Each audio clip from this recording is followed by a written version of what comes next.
तो binomial theorem में जैसे कि हम बताए थे आपको, कोफिशिएंट जो है बहुत ज़्यादा इंपॉर्टेंट टॉपिक है और ये जो टॉपिक है ये काफ़ी ज़्यादा पूछा जाता है।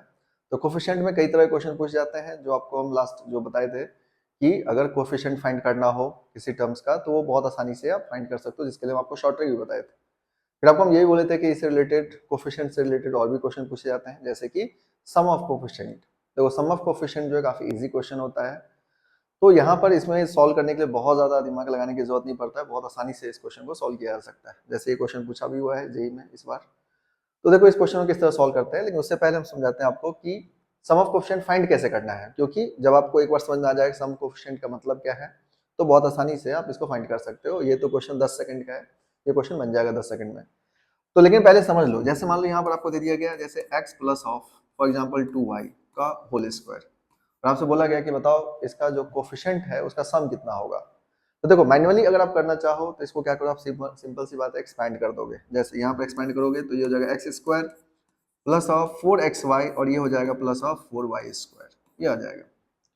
अब यहाँ पर क्या करते हैं हम लोग कि जब हमें सम ऑफ कोफिशिएंट निकालना है तो बेसिकली आप करो क्या, x और y दोनों की जगह पर क्या करो, आप 1 पुट कर दो। x y दोनों जगह पर 1 पुट कर दो। जैसे 1 पुट करोगे तो क्या मिलेगा आपको 1 प्लस 4 प्लस 4 और वैल्यू कितना जाएगा 9। एकदम सिंपल तरीके से आप इसका वैल्यू निकाल सकते हो।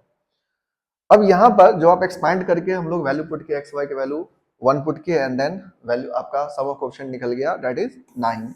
ये काम आप बिना एक्सपैंड के भी कर सकते हो तो भी आंसर सेम ही होगा। मतलब यहाँ पर x प्लस 2y का होल स्क्वायर है, तो अगर हम लोग इसमें डायरेक्टली एक्स वाई की जगह 1 पुट कर दे, जैसे यहाँ पर देखो 1 पुट कर दो तो क्या मिलेगा 1 प्लस ऑफ 2 है ना का स्क्वायर और 3 का स्क्वायर कितना हो जाएगा 9।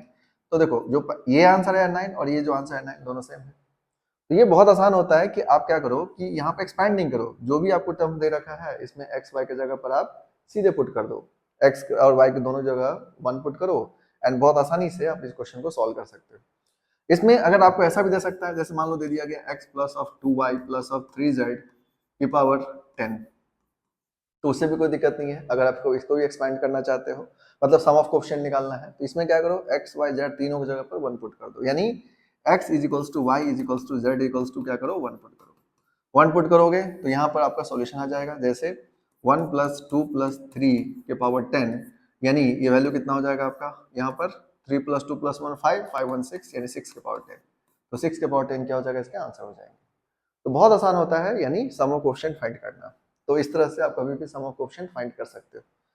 अब यहाँ पर हम लोग देखते हैं कि जैसे ये जो क्वेश्चन है आपका, जो पूछा हुआ क्वेश्चन है, इस क्वेश्चन को कैसे सॉल्व करेंगे और इसमें आंसर जो है आप टिक लगा सकते हो। ये क्वेश्चन बहुत इजी है, बहुत ज्यादा इजी है। अब इसमें किस तरह सॉल्व करोगे, देखो जैसे बोला गया है कि a denote sum of coefficient of this one and b denote the sum of coefficient of this expansion. तो अब यहाँ पर करना क्या आपको कि देखिए जब आप इसको सॉल्व करने के लिए जाओगे तो बेसिकली यहाँ पर एक्सपेंशन दे रखा है आपका 1 minus 3x plus of 10x square के पावर n। अब इसका सम ऑफ कोफिशिएंट निकालना है तो करना क्या, यहाँ पर x की जगह 1 पुट कर दो। x की जगह 1 पुट करोगे तो क्या हो जाएगा 1 माइनस 3 प्लस 10 के पावर n, यानी ये कितना हो जाएगा 11 माइनस 3 यानी 8 पावर n, और ये किसके इक्वल हो जाएगा, ये इक्वल होगा a के, यानी a इक्वल्स टू कितना मिल गया आपको 8 पावर n मिला। एकदम सिंपल है जो आपको बोल रखा है। फिर b जो है वो सम ऑफ कोफिशिएंट किसका है 1 प्लस एक्स स्क्वायर के पावर n। तो इसका हम लोग अगर सॉल्व करते हैं 1 प्लस एक्स स्क्वायर के पावर n, तो देखिए इसमें भी आप x की जगह 1 पुट करो तो 1 प्लस 1 के पावर n यानी कितना हो जाएगा 2 के पावर n। एकदम सिंपल है। अब 2 के पावर n आया तो ये किसके इक्वल हो गया b के, यानी b इज इक्वल टू क्या हो गया 2 पावर n। अब यहाँ पर देखना है आपको a और b का जो वैल्यू है इसके रिलेशंस के अकॉर्डिंग कौन सा ऐसा पार्ट है जो यहाँ पर क्या हो जाएगा, किस ऑप्शंस के अकॉर्डिंग करेक्ट होगा। तो बहुत सिंपल है। तो देखिए ये b है 2 के पावर n और a है 8 के पावर n। अगर आप इसको कंपेयर करोगे तो ये किसके इक्वल होगा ये आपको समझना है। तो सिंपल सी बात है कि अगर हम फर्स्ट ऑप्शन को देखें तो a इक्वल्स टू क्या लिखा हुआ है b क्यूब, तो यहाँ पर आपको ये सेटिस्फाई कर जाएगा क्योंकि b का क्यूब करोगे आप तो 2 पावर n के पावर 3, यानी आप इसको लिख सकते हो 2 पावर 3 पावर n, यानी ये किसके इक्वल हो जाएगा 8 के पावर n, और यही a के बराबर है। तो इसका मतलब फर्स्ट ऑप्शन क्या करेक्ट है। तो आप यहाँ पर सिंपली इसको टिक कर सकते हो और ये आपका आंसर हो जाएगा। तो देखो ये क्वेश्चंस बहुत आसान है। सिंपली क्या करना था आपको, x से 1 पुट करो, ये वैल्यू आ गया आपका। इसके बाद फिर x से 1 पुट करो, फिर आपका सेकंड वैल्यू आ जाएगा a और b। अब उसके बाद तो बहुत सिंपल है कि b की वैल्यू 2 के पावर n है, a के वैल्यू 8 के पावर n है, तो इसका क्यूब कर दोगे तो आपको a के वैल्यू बराबर हो जाएगा, यानी a इक्वल्स टू क्या हो जाएगा b का क्यूब।